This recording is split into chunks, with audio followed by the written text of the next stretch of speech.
2014 से जब से इन्होंने सत्ता की बागडोर संभाली है, तब से अगर इनके गिनने लगे तो एक भी काम ऐसा नहीं है जो इन्होंने जनता की भलाई के लिए किया होगा, जनता के किसी सुख दुख के उनको हरने के लिए किया होगा, जनता की पीड़ाओं को दूर करने के लिए। ऐसा कोई भी काम इनकी गिनती में नहीं है।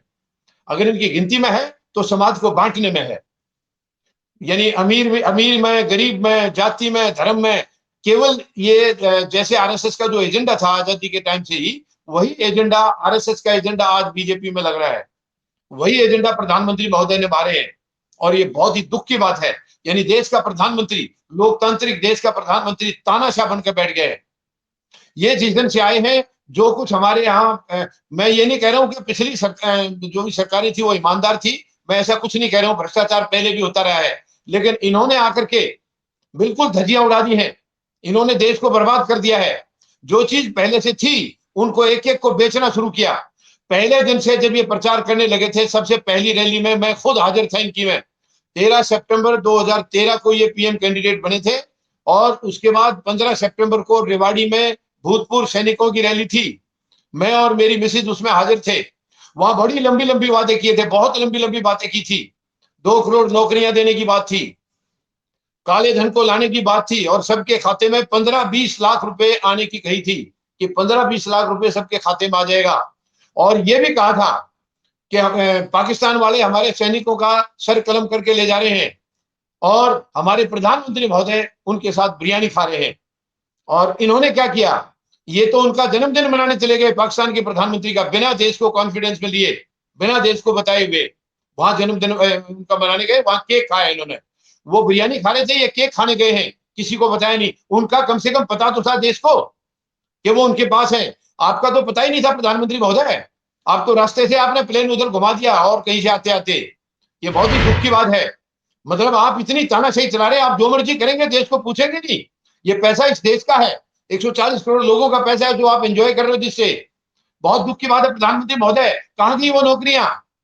सब कुछ बर्बाद कर दिया आपने, युवाओं की जिंदगी बर्बाद कर दी। युवा इस देश की शक्ति है, ताकत है, असली ताकत है, और युवा दिशाहीन है, कुछ नहीं है युवा के पास में।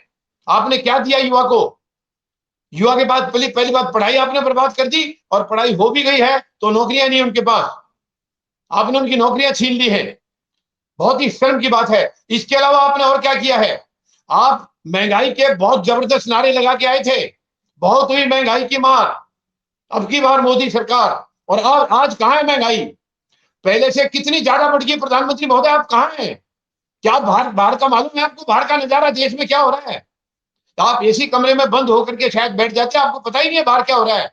आज महंगाई से बुरी हालत हो रही है दुनिया की, पूरी देश की जनता की बुरा हाल है। पिछले साल महामारी आई है, आपने देश को बिल्कुल गर्द में पहुंचा दिया है। दुनिया के धंधे खत्म हो गए हैं, जो अपने छोटे मोटे कारोबार थे वो बंद हो गए बिल्कुल, नौकरियां कितनी कम हो गई हैं। तो आखिर आप क्या चाहते हैं प्रधानमंत्री महोदय? इस देश को कहां ले जाना चाह रहे हैं? मुझे समझ में नहीं आ रही है, आप इस देश का क्या करने आए हैं? यानी आरएसएस और बीजेपी को इसीलिए देश में कमांड नहीं मिलती थी, एक बार पहले मिली थी, लेकिन वहां से इतना दर्द नहीं मिला था जो आपने दिया है। आपने तो बिल्कुल एक तरफ से शुरू कर दिया है, एक तरफ से देश को लूटना, देश को बर्बाद करना। आखिर ये कब तक चलेगा? आप सपने देख रहे हैं बार बार, सरकार बनाने के स्टेटों में भी, आपकी स्टेटों में भी वही हाल है। क्या किया वहां पर? किसी ने विकास नाम की कोई चीज नहीं है वहां पर, और आप लंबे लंबे नारे दे रहे हैं। आप लंबी लंबी महंगाई, आप लंबी लंबी ये जनता को पीड़ा दे रहे हैं, और उतने लंबे लंबे बैनर बना रहे हैं, होर्डिंग बना रहे हैं, 4.5 लाख नौकरियां दे दी हमने इतने। यानी आप बिना कुछ किए उसको ऐसे तरीके से पेश करते हैं जैसे आपने बहुत कुछ कर दिया है। दुर्भाग्य इस देश का यह है कि आपने संवैधानिक संस्थाएं सारी अपनी मुट्ठी में कर ली है। ईडी आपकी मुट्ठी में है, सीबीआई आपकी मुट्ठी में है, और आपकी कोशिश है अदालतों को भी अपनी मुट्ठी में करने की, लेकिन उसमें आप कामयाब नहीं हो पा रहे हैं। आखिर आप क्या चाहते हैं प्रधानमंत्री महोदय? एक तानाशाह सरकार की यहां गुंजाइश नहीं है। भारत में तानाशाह प्रधानमंत्री की कोई जरूरत नहीं है, और ये देश अब आपको खारिज करने वाला है बिल्कुल, क्योंकि अभी पिछले 1 साल से भी ज्यादा जो किसानों को आपने दर्द दिया है वो देश भूल नहीं सकता है। यानी किसान जो सबका पेट भरता है और खुद भूखा सोता है, आपने उसको सड़कों पर बिठा दिया, उसको आपने जो दर्द दिए है वो भुलाने वाले नहीं है।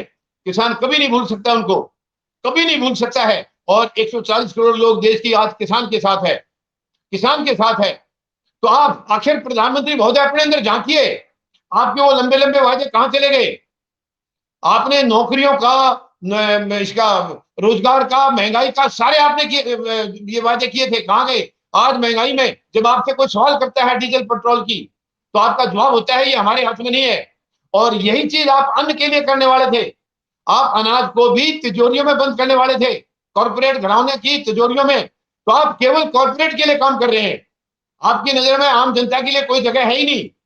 कॉर्पोरेट हाउसेज के लिए आप सब कुछ लुटाना चाह रहे हैं।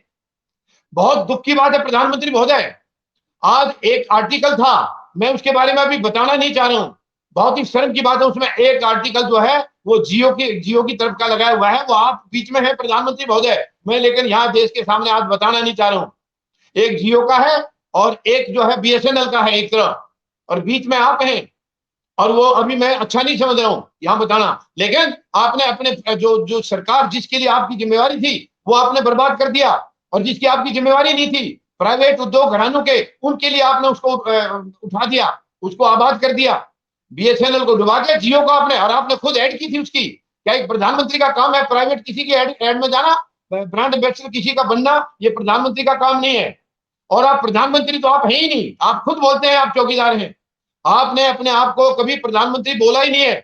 तो प्रधानमंत्री महोदय, हमें चौकीदार की जरूरत नहीं थी, हमें एक प्रधानमंत्री की जरूरत थी। और आप प्रधानमंत्री नहीं है, चौकीदार ही रहना चाहते हैं, तो हमें नहीं है जरूरत आपकी। हम प्रधानमंत्री दूसरा चुन लेंगे, आप जाइए, छोड़िए, पीछा छोड़िए। आप, ये दुखी हो गया देश, परेशान हो गया है। आपने जो किसानों को दर्द दिया है, आज 385 दिन है किसानों के, और आज किसान बॉर्डरों से सारी विदाई आज कंप्लीट हो जाएगी। किसान 11 तारीख से शुरू है और आज उनकी फाइनल विदाई है। इस 385 दिन का जो दर्द है वो किसान आपसे बदले लेगा, एक एक बदले लेगा आपसे। और आपको कदम कदम पर ये देश बताने लग रहा है, कदम कदम पर आपको ठोकर लग रही है। पश्चिम बंगाल में आपकी क्या हालत हुई थी, क्या भूल गए आप उनको? उसके बाद 32 जो उपचुनाव हुए थे, बाई इलेक्शन, 3 लोकसभा के, 29 विधानसभाओं के, उसमें भी आपको धूल चढ़ाई जनता ने। फिर भी आप मनमानी कर रहे हैं, फिर आप क्या करना चाह रहे हैं? अब आपके पास कुछ नहीं है प्रधानमंत्री महोदय। पहले आपने राम मंदिर का नारा दिया है, अब राम मंदिर का आपका खत्म हो गया है, और वो आपने नहीं दिया है, आप जनता को बता रहे राम मंदिर आपने दिया है, वो तो अदालत से आया है, अदालत से आया है। अब आपको पता है राम मंदिर के नाम पर वोट नहीं मिलेगी, तो अब आपने काशी विश्वनाथ वहां पहुंच गए हो, उधर मथुरा में चक्कर लग रहे हैं। क्या कारण है? आपने कभी युवाओं की नौकरी के लिए कभी नहीं सोचा, महंगाई को कम करने के लिए नहीं सोचा, लेकिन मंदिरों के लिए आप चारों तरफ घूम रहे हैं। प्रधानमंत्री महोदय, वहां से रोजगार मिलेगा क्या? युवाओं को रोजगार मिल जाएगा? ये क्यों आप हिंदू और हिंदुत्व की नकली राजनीति कर रहे हैं? आप कितने हिंदुत्व को मानते हैं, कितने हिंदू को मानते हैं, ये सारा देश जान गया है, सारा देश जान गया। आपने प्रभु श्री राम का मंदिर बनाया, अच्छी बात है, मंदिर बनाया, उनके चरित्र को आपने माना कभी? क्या प्रभु श्री राम के चरित्र को आप मानते हैं प्रधानमंत्री महोदय? बताइए। उन्होंने तो कभी अपनी जनता को पीड़ा नहीं दी, और आपने केवल पीड़ा दी है, आपने केवल दर्द दिया है जनता को। तो आपका कहां से मैच खा रहा है? तो राम मंदिर के नारे लगाने बंद करिए, आप बंद करिए प्रधानमंत्री महोदय, ये मंदिरों की राजनीति, धर्म की राजनीति बंद करिए। धर्म की राजनीति कोई गुंजाइश नहीं हमारे देश में, नहीं चलेगी। यहां पर एक संवैधानिक सरकार चाहिए, जो गरीब की, मजदूर की, जवान की और किसान की होगी। इन्हीं में से प्रतिनिधि चुन के जाएंगे, और वो सच्ची सरकार होगी, देश की सरकार होगी, राष्ट्रीय सरकार होगी। आप कुछ नहीं कर रहे, आप बर्बाद कर रहे हैं।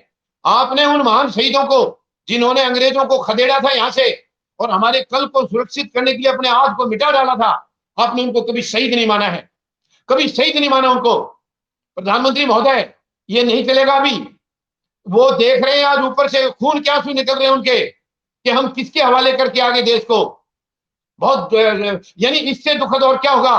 मैं आपको एक और बात बताऊं प्रधानमंत्री महोदय, हमारे जो महान शहीद हैं, अभी मैं फिलहाल नाम नहीं बताऊंगा, एक शहीद हैं जो 2-3 साल पहले वहां पर शहीद हो गए थे लड़ाई में, यानी इसमें जेएनके में। और उनकी मां ने खुद कहा है कि मेरे बेटे ने किसके लिए जान दे दी? इस देश के लिए, ऐसी मानसिकता के प्रधानमंत्री के लिए। ये मत करिए प्रधानमंत्री महोदय। सैनिक गर्व करता है, सैनिक के माँ बाप भी, उनका परिवार गर्व करता है जब सैनिक शहीद होता है देश के लिए, लेकिन आपने बहुत बिल्कुल बर्बाद कर दिया है। ये शहीदियां भी आपकी वजह से बहुत ज्यादा हो रही हैं। आपकी मानसिकता बिल्कुल गलत है, नकारात्मकता है बिल्कुल आपके अंदर कोई पॉजिटिविटी नहीं है, सकारात्मकता नाम की कोई चीज नहीं है आपके अंदर। ये देश अब आपको और ज्यादा नहीं झेलेगा प्रधानमंत्री महोदय। मैं आपको सलाह देता हूं, अभी 5 राज्यों में चुनाव आ रहे हैं और आपकी हार निश्चित है। हार निश्चित है। आप उत्तर प्रदेश में आपकी 3 अंकों में संख्या नहीं आएगी, 3 अंकों में नहीं आएगी, आप नोट कर लें। तो आपका उखड़ना वहां से लाजमी है और उसके बाद आप केंद्र में नहीं टिक पाएंगे। बढ़िया रहेगा, आप इज्जत बचाइए और रिजाइन कर दीजिए। आप खुद छोड़ दीजिए प्रधानमंत्री महोदय, खुद छोड़ दीजिए पद को, अच्छा रहेगा। वरना ये देश आपको, ये किसानों का जो आंदोलन है, आप ये मत सोचना कि आपने 3 काले कानून रद्द कर दिए और किसान चले गए हैं। किसान गए नहीं है, केवल उन्होंने आंदोलन को स्थगित किया है। वो दोबारा आएंगे। आपकी ईवीएम मशीन भी हटानी है और बहुत सारा आपने जो प्राइवेटाइजेशन करके रखा है, सब कुछ बेचते जा रहे हैं। ये धंधा भी बंद होगा प्रधानमंत्री महोदय, ये धंधा बंद होगा। अब आपसे एक एक चीज का, जितनी बदतमीजियां हुई है इस सरकार के दौरान, सबका एक एक करके बदला लिया जाएगा, एक एक आपसे वसूल की जाएंगी। आपने जो सब कुछ उद्योग घरानों को सौंपने का जो बीड़ा उठाया है, ये आपकी मंशा नहीं होगी अभी आगे, ये आगे मंशा कामयाब नहीं होगी। आपको हर हालत में अब बाहर जाना होगा। ये देश आपकी ये और आगे जो है ना बदतमीजी और झेलने लायक नहीं है। गरीब मजदूर आज मर रहा है महामारी में। वो महामारी आपकी लाई हुई थी, आपकी सबसे बड़ी नाकामयाबी थी। वो महामारी आपकी वजह से आई थी और फिर आपने क्या किया? पहली लहर, दूसरी लहर, कोई सबक नहीं सीखा आपने। आपने बर्बाद कर दिया। ऑक्सीजन तक आप नहीं दे पाए। ऑक्सीजन की कमी की वजह से भी मरे और फिर आप झूठ बोलते हैं कि ऑक्सीजन की कमी से कोई नहीं मरा है। शर्म आनी चाहिए एक प्रधानमंत्री महोदय के पद पर बैठ करके, प्रधानमंत्री की कुर्सी पर बैठ करके, और दिन रात आप झूठ बोलते हैं। ये इस देश का दुर्भाग्य है कि ऐसी मानसिकता के व्यक्ति आज हमारे प्रधानमंत्री हैं। प्रधानमंत्री महोदय, ये देश का पैसा लूट रहा है। देश की जो है ना गरीब का भी पैसा है उसके अंदर, मजदूर का, किसान का पैसा है जिसको आप लूट रहे हैं, जिसके ऊपर आप अपना ऐश कर रहे हैं। ये नहीं होगा। अभी आपको जवाब देना होगा, जवाब देना होगा। पिछले 7.25 साल का पूरा हिसाब मांग रहा देश, आपको पूरा जवाब देना होगा। आखिर आप क्यों कर रहे हैं ऐसा? किसके कहने से कर रहे हैं? क्या है राजनीति? और बहुत सारी बातें हैं, बहुत सारी बातें प्रधानमंत्री महोदय, बहुत सारी बातें हैं। मैं फिर एक दिन आप इस टॉपिक पर आपसे बात करूंगा। मैं चाहूंगा आप जवाब दें। मैं आपसे जवाब मांगना चाहूंगा प्रधानमंत्री महोदय। आप इस देश के प्रति आपकी जवाबदेही है, वो जवाबदेही तय होनी है, वो जवाबदेही तय होनी पड़ेगी और आपको बताना होगा आखिर आप क्या करने आए थे और आपने क्या किया है। क्या क्या वादे करके आए थे, कहां गए वो वादे? सारे के सारे जुमले मेहरबानी करके बंद करिए। अभी ये नाटकबाजी बंद करिए। अब ये देश आपको और आगे नहीं झेलेगा। धन्यवाद। अगर आपने अभी तक हमारा चैनल सब्सक्राइब नहीं किया है तो सब्सक्राइब करें और घंटी का बटन बिल्कुल भी दबाना ना भूलें ताकि सभी लेटेस्ट खबरें पहुंच सकें आप पे सबसे पहले।